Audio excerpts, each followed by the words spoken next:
Alright, so now that yesterday we talked about what the definition of the derivative was and what a derivative is in general, today we're going to learn some rules that make it a little bit easier and talk about those rates of change that the derivative represents. So the derivative of a constant function is always 0. So if we just have a constant, so whether it's -5 or 29 or 8, the derivative of it is going to be 0 every time. So that's a nice thing to remember. So if we take the derivatives of all of these functions, y equals 7. So we're taking the derivative of 7. That means that our derivative is 0. If our function is f of x equals 0, well, our derivative is still going to be 0. -3, 0, and obviously since pi squared is a constant, and if we're saying that k is also a constant, then our derivative of that whole term is also going to be 0. Okay, now this is going to be the nicest thing we have learned yet. The power rule really simplifies what we did on the definition with the limit process. So if we have a function x to the nth power, to find the derivative of it, we bring the exponent down, leave the x alone, and we lower the exponent by 1. So n minus 1.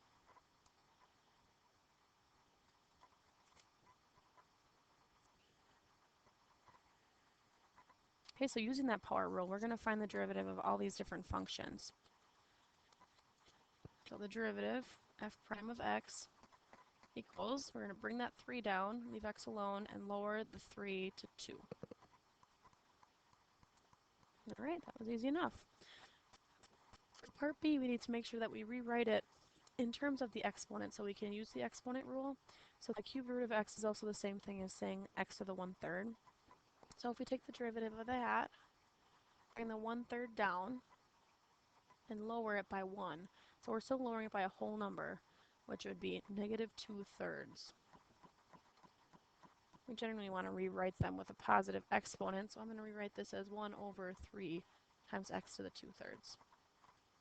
Bringing it to the bottom makes it a positive exponent. Okay, and before we can do part C, 1/x squared, we need to make sure that we start with a positive exponent. So, or with not an exponent on the bottom, we need to make it a negative exponent, actually. We need to bring it up to the top in order for this rule to work. So we're going to rewrite that as x to the -2nd, and then when we take the derivative, y prime, bring the 2 down, x alone, and then that -2 is going to be lowered to -3. And again, we can rewrite this with a positive exponent, -2/x to the 3rd.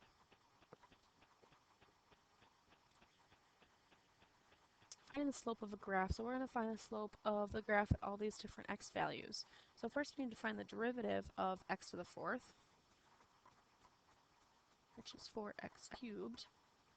Then we can find the slope because the derivative f prime there, that represents the slope at any point of our function f. So if we want to know the slope at these points, we're just going to have to plug the x values into the derivative.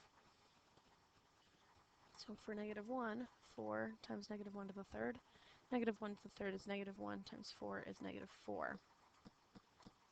At 0, 4 times 0 cubed is obviously going to give us 0, and 4 times 1 cubed is going to give us a positive 4. So those are the slopes at those points. Find an equation of the tangent line to the graph of f of x equals x squared when x equals -2.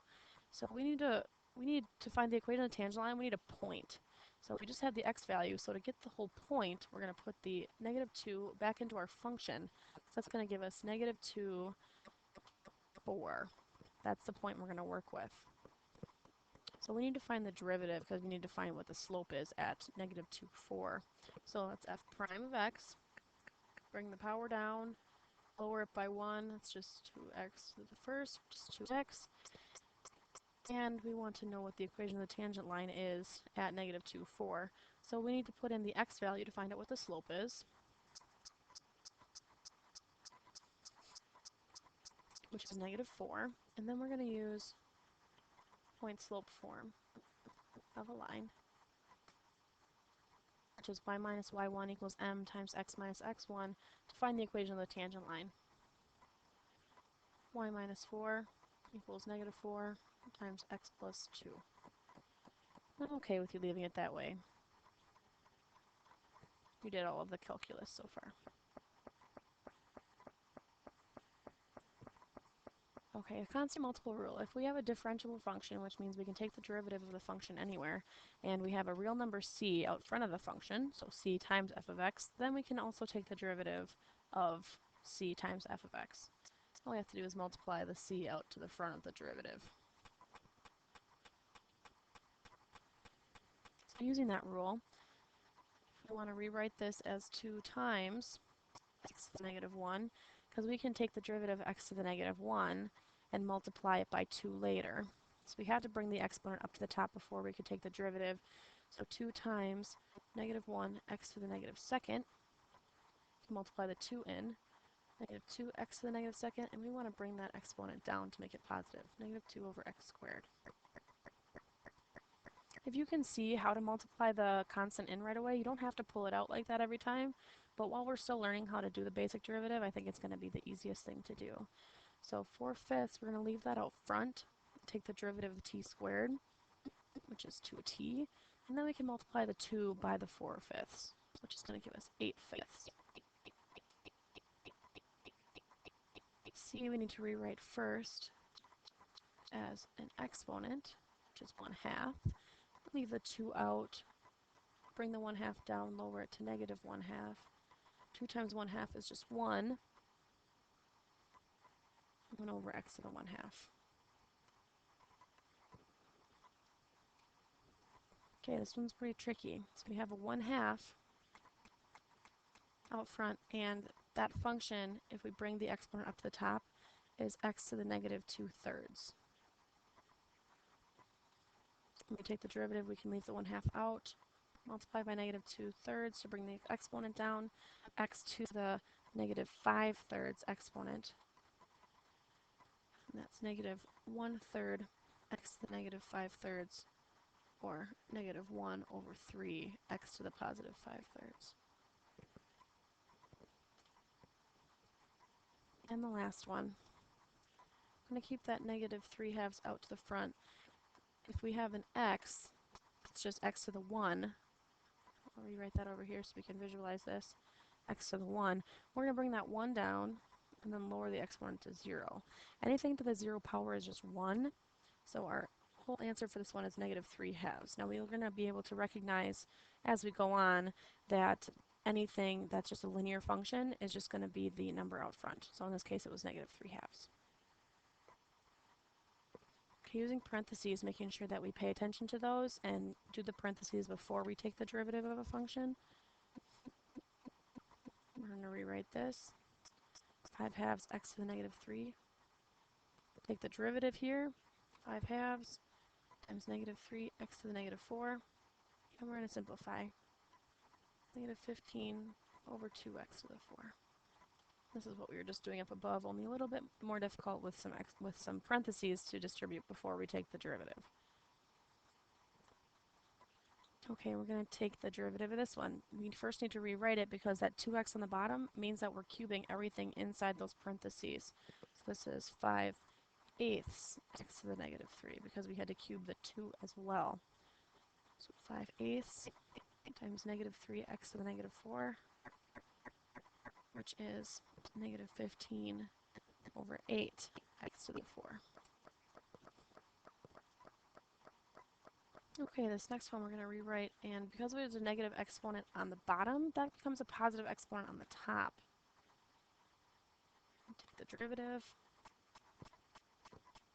simplify. 14x over 3. This one we also have to distribute through that exponent through the parentheses before we take the derivative. Now if we bring that whole thing up top,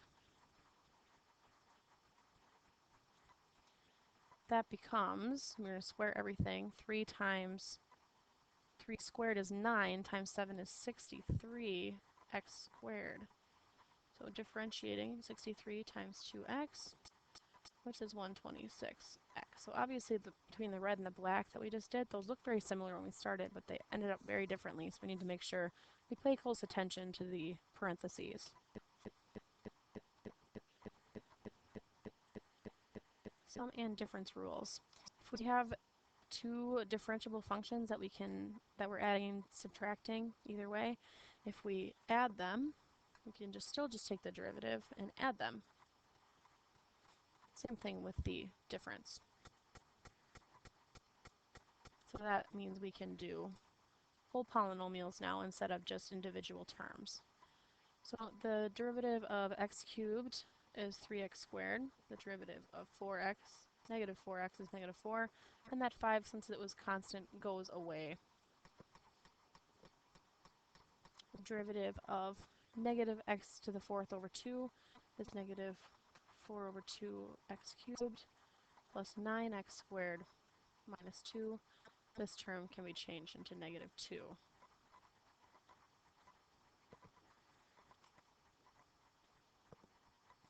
Okay, now we have the derivative of the sine and cosine functions. These we do need to remember and be really careful not to mix up.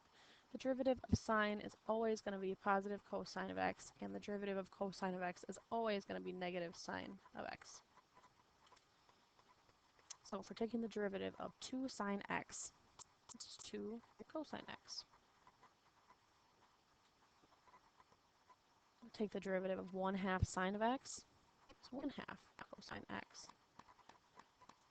And part C, x plus cosine x. The derivative of x is 1. The derivative of cosine is negative sine. So we need to make sure we change that to minus sine x.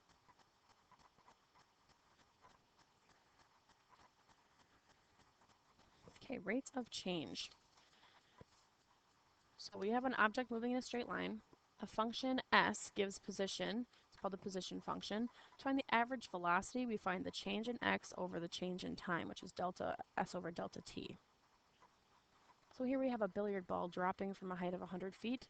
Its height s is given in the function s equals negative 16t squared plus 100, where s is measured in feet, t is in seconds. Find the average velocity over each of the following time intervals.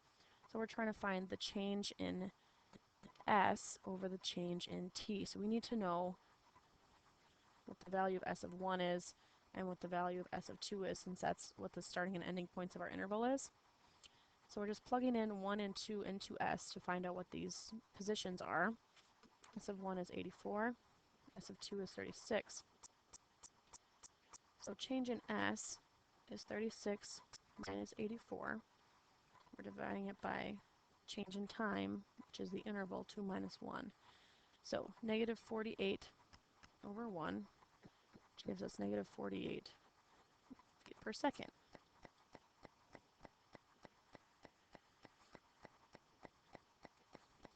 Next one.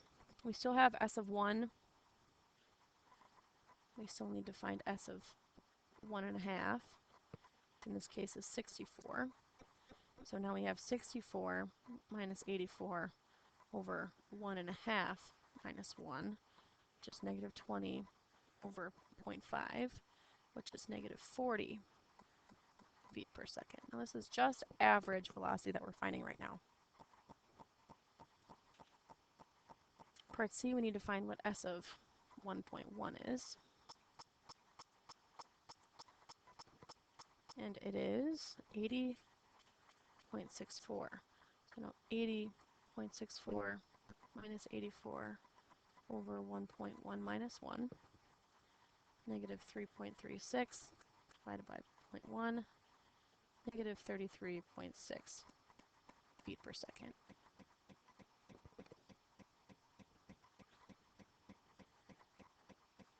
That was just average velocity. Now instantaneous velocity, using the same position function s, to find it, that looks very similar to the definition of the derivative, which it is. Just take the derivative of the position function to find what the velocity is. Velocity incorporates direction, speed does not. So if you're trying to find speed, you need to take the absolute value of the velocity. So in general, of a free-falling object, this is the general equation of the position. 1/2 g, where g is the acceleration due to gravity, which can either be measured in meters per second squared or feet per second squared. VO is the initial velocity, and SO is the initial height of the object. At time equals 0, a diver jumps from a platform diving board that is 32 feet above the water. The position of the diver is given by this function, negative 16t squared plus 16t plus 32. When does the diver hit the water? So if this gives us position, we need to solve for t and set the function equal to 0 because position 0 would give us when we hit the water. So 0 equals negative 16t squared plus 16t plus 32. Like I just said, we want to solve it for t to find out the time at which we hit 0. So I'm going to pull a negative 16 out, and then we can get something manageable. Factor. So at t equals negative 1 or t equals 2. Obviously, since t is measured in seconds, we cannot have a negative time. So 2 seconds is when we hit the ground. Not ground, water. And then what is the diver's velocity at impact? So to find the velocity function, first off, we need to solve or take the derivative of the position function, which would give us negative 32t plus 16. That's our velocity in general. Now if we want to know what the velocity is at impact, we would plug in the 2, s prime of 2, negative 32 times 2 plus 16, which gives us negative 48 feet per second. So instantaneous, you just need to take the derivative of the position function. The average is when you do delta s over delta t. That is an intro to the rules of differentiation. The homework's on the bottom.